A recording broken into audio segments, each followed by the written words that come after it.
बहुत समय पहले की बात है। एक नगर में लोग खुशियां मना रहे थे। उस नगर में खुशियों का माहौल था। एक तरफ जहां लोग खुशियां मना रहे थे, वहीं पर दूसरी तरफ एक लड़का उन सबसे अलग होकर एक पेड़ के किनारे उदास होकर बैठा था। उसे मन ही मन यह चिंता सताई जा रही थी कि परीक्षा नजदीक आ चुकी थी और वह चाहकर भी पढ़ाई नहीं कर पा रहा था। वह चाहकर भी पढ़ाई में मन नहीं लगा पा रहा था। वह जितना पढ़ाई के बारे में सोचता, उसके चेहरे पर उतनी ही निराशा और हताशा बढ़ जाती।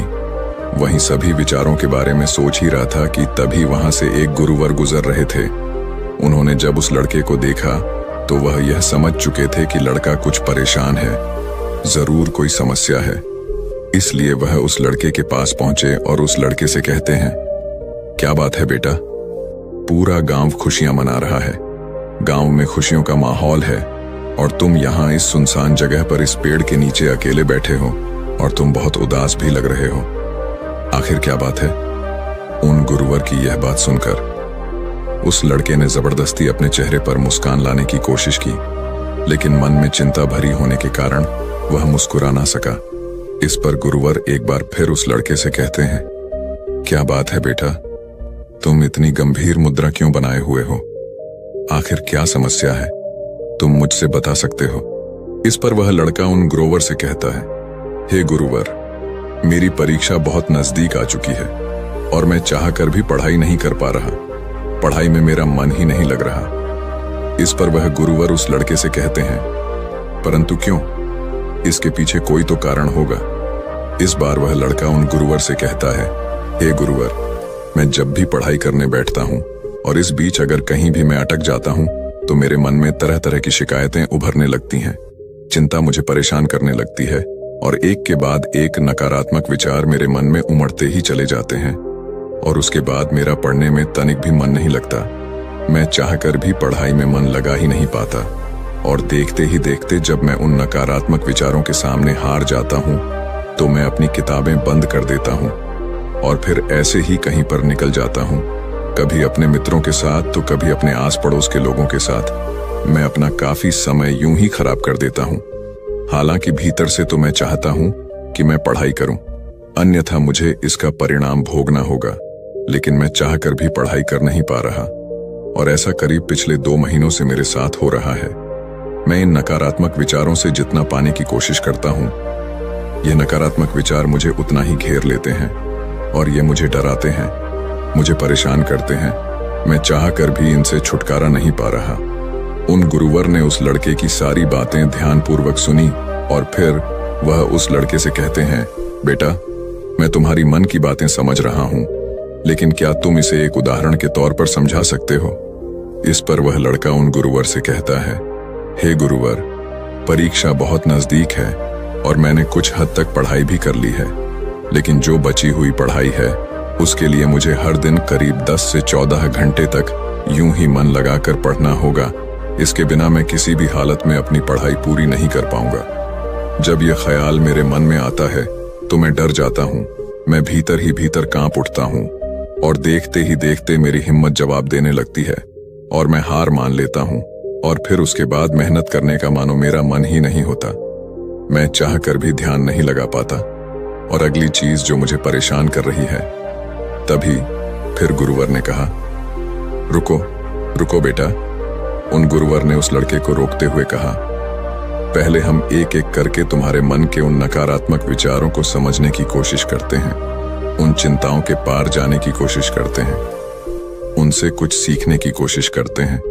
इतना कहकर गुरुवर उस लड़के से कहते हैं, बेटा, तुम यह कहना चाहते हो कि तुम्हें इस बात की चिंता है कि तुम अपनी बची हुई पढ़ाई कैसे पूरी करोगे, तुम एक दिन में इतनी मेहनत कैसे करोगे? तो क्या तुम्हें इस चिंता के पीछे कहीं ना कहीं शिकायत तो नहीं नजर आ रही क्या? उन गुरुवर की यह बात सुनकर वह लड़का थोड़ा सा हिचकिचाते हुए उन गुरुवर से कहता है, हे गुरुवर, कैसी शिकायत? इस पर वह गुरुवर मुस्कुराते हुए उस लड़के से कहते हैं, बेटा, जब पढ़ाई करते वक्त तुम कहीं पर अटक जाते हो और बची हुई पढ़ाई के बारे में जब तुम सोचते हो, तब तुम खुद से शिकायत करते हो कि मैं तो कमजोर हूं, मैं इतनी मेहनत नहीं कर सकता, मैं भला ये कैसे कर पाऊंगा, मैं भला एक साथ 10 से 14 घंटे तक कैसे पढ़ाई कर सकता हूं? जरा खुद से पूछो। ये जो शिकायतें तुम खुद से कर रहे हो, ये सच है या झूठ, या केवल ये सभी तुम्हारे मन की एक सोच है? उन गुरुवर के इतना कहने पर वह लड़का कुछ देर के लिए मौन हो गया। उसे कुछ समझ नहीं आ रहा था कि वह उन गुरुवर को क्या जवाब दे। तभी वह गुरुवर उस लड़के से कहते हैं, बेटा, ऐसा कहाँ लिखा है कि तुम इतनी मेहनत नहीं कर सकते? ऐसा कहाँ लिखा है कि तुम्हारे पास इतनी मेहनत करने की क्षमता नहीं है? क्या किसी ने तुमसे ऐसा कहा है कि तुम इतना ध्यान लगाकर पढ़ाई नहीं कर सकते? इस बारे में वह लड़का जवाब देते हुए उन गुरुवर से कहता है, हे गुरुवर, आप सत्य कहते हैं, ऐसा तो मुझसे किसी ने नहीं कहा। इस पर वह गुरुवर उस लड़के से कहते हैं, बेटा, तो तुमने खुद से यह कैसे मान लिया कि मैं इतना कमजोर हूं और मैं ऐसा नहीं कर सकता, मैं ध्यान लगाकर पढ़ाई नहीं कर सकता? यह सब केवल तुम्हारे मन का एक भ्रम है। तो तुम्हारे मन की एक सोच है जिसे तुम अनजाने में बार बार सोचकर उस पर विश्वास करके उसे सच बना रहे हो। गुरुवर अपनी बात पूरी कर ही रहे थे कि तभी वह लड़का उन गुरुवर की बात काटते हुए कहता है, हे गुरुवर, अगर यह सच नहीं है तो फिर सच क्या है?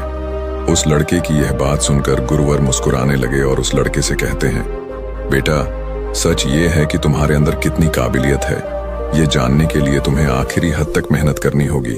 तुम्हें अपनी पूरी कोशिश करनी होगी। जब तुम अपनी पूरी क्षमता पर कार्य करोगे, अपनी पूरी क्षमता के साथ पढ़ाई करोगे, तभी तुम्हें पता चल पाएगा कि सच में तुम्हारी क्षमता क्या है। इस पर वह लड़का उन गुरुवर से कहता है, हे गुरुवर, तो अब मुझे क्या करना चाहिए? इस पर वह गुरुवर उस लड़के से कहते हैं, बेटा, मेरी बात ध्यान से समझो। हर चिंता के पीछे एक सकारात्मक संदेश होता है जिसे हमें पहचानने की आवश्यकता होती है। जैसे जब तुम्हारे मन में यह चिंता प्रकट होने लगी कि मैं अपनी बाकी की पढ़ाई इतनी जल्दी पूरी कैसे करूंगा, तो इस चिंता के पीछे सकारात्मक संदेश क्या था? इस पर वह लड़का कुछ देर सोच विचार करने के बाद उन गुरुवर से कहता है, हे गुरुवर, यहीं की परीक्षा बहुत करीब है और मुझे पूरा ध्यान और अपनी शक्ति लगाकर पढ़ने की जरूरत है। इस पर गुरुवर कहते हैं, बिल्कुल सही। तभी वह लड़का उन गुरुवर से कहता है, ठीक है, यह तो बहुत अच्छा तरीका है, इससे तो मैं आसानी से अपनी पढ़ाई पर ध्यान लगा सकता हूं। इतना कहकर वह लड़का वहां से जाने लगा।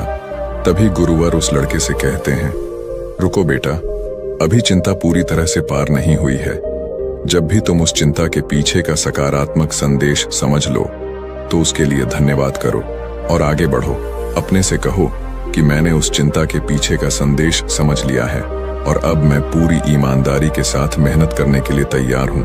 मैंने यह भी स्वीकार कर लिया है कि मेहनत करने में मुझे कष्ट भी होगा, तकलीफ भी उठानी पड़ेगी, लेकिन मैं हार नहीं मानूंगा। यह संदेश मुझ तक पहुंचाने के लिए आपका शुक्रिया। आगे गुरुवर लड़के से कहते हैं, जब तुम खुद से ऐसा कहोगे तो तुम्हें तत्काल अच्छा महसूस होगा, हल्का महसूस होगा, क्योंकि तुम्हारे अंदर का विद्वंद युद्ध पूरी तरह से समाप्त हो चुका होगा और तुमने उस चिंता के पीछे का संदेश भी अच्छी तरह से समझ लिया होगा। तुमने यह स्वीकार कर लिया है कि हाँ, मुझे लंबे समय तक ध्यान करने की आवश्यकता है, मुझे मेहनत करने की आवश्यकता है, साथ में मुझे थोड़ी सी कष्ट और तकलीफ भी उठानी पड़ेगी। हो सकता है कि इससे मुझे थोड़ी थकान भी हो, लेकिन मैं मेहनत करने से पीछे नहीं हटूंगा। यह सब स्वीकार करते ही तुम्हारे अंदर एक ऊर्जा उत्पन्न होगी और ऐसा इसलिए होगा क्योंकि तुम्हारे मन का बोझ पूरी तरह से हल्का हो चुका है। तुमने उन चीजों को स्वीकार कर लिया है जो चीजें तुम्हारा मन तुमसे स्वीकार करवाना चाहता था, किंतु अब यही